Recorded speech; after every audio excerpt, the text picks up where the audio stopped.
357, c'est le nombre de soldats rwandais qui ont quitté l'est de la RDC vendredi dernier. Selon Kigali, ces hommes faisaient partie d'un bataillon conjoint avec les forces régulières congolaises. Leur mission, sécuriser la région du Rutshuru, en proie à de violents troubles. Problème, si des opérations ont bien été menées avec l'accord de la RDC, celle-ci remonte à 2009. L'intervention était notamment destinée à combattre la rébellion Hutu des forces démocratiques de libération du Rwanda. Mais selon Kinshasa, seule une centaine de soldats rwandais avaient été autorisés à venir sur le territoire congolais pour une mission conjointe d'officiers observateurs militaires. Or, ce sont 3 fois plus d'hommes qui en sont partis. Les autorités congolaises s'en sont donc prises immédiatement au Rwanda et ont dénoncé une invasion des forces armées.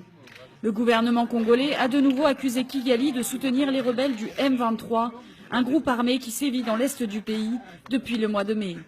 Des allégations que réfutent les autorités rwandaises, alors que les Nations Unies ont également dénoncé dès le mois de juin des connivences entre Kigali et les rebelles congolais. Qu'importe ce qui a été écrit par les spécialistes de l'ONU et la propagande de la RDC, tout est absolument faux parce que les forces de défense rwandaises opéraient en RDC dans le cadre d'un mécanisme bien connu et elles soutenaient en fait les forces congolaises.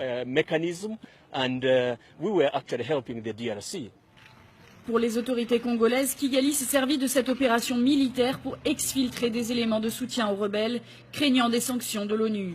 La RDC a récemment demandé au Conseil de sécurité des Nations Unies de prendre des sanctions contre le ministre rwandais de la Défense et 2 hauts responsables militaires pour leur soutien à la mutinerie à l'est du pays. Selon Kinshasa, la publicité rwandaise autour de ce retrait a comme objectif d'entamer la confiance du peuple congolais envers ses dirigeants.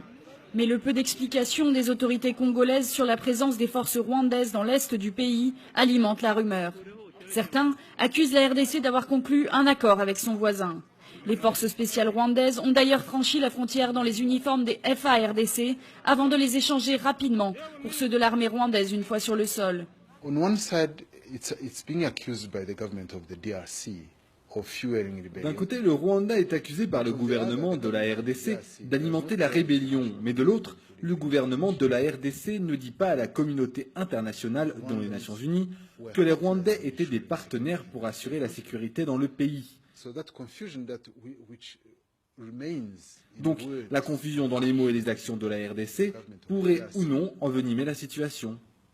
May or may not worsen the situation.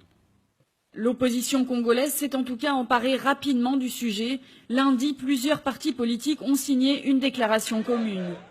L'opposition politique congolaise constate que la complicité du pouvoir en place avec les agresseurs est totalement établie, accuse le document. L'opposition a d'ailleurs affirmé vouloir faire comparaître le président de la République, Joseph Kabila, pour haute trahison.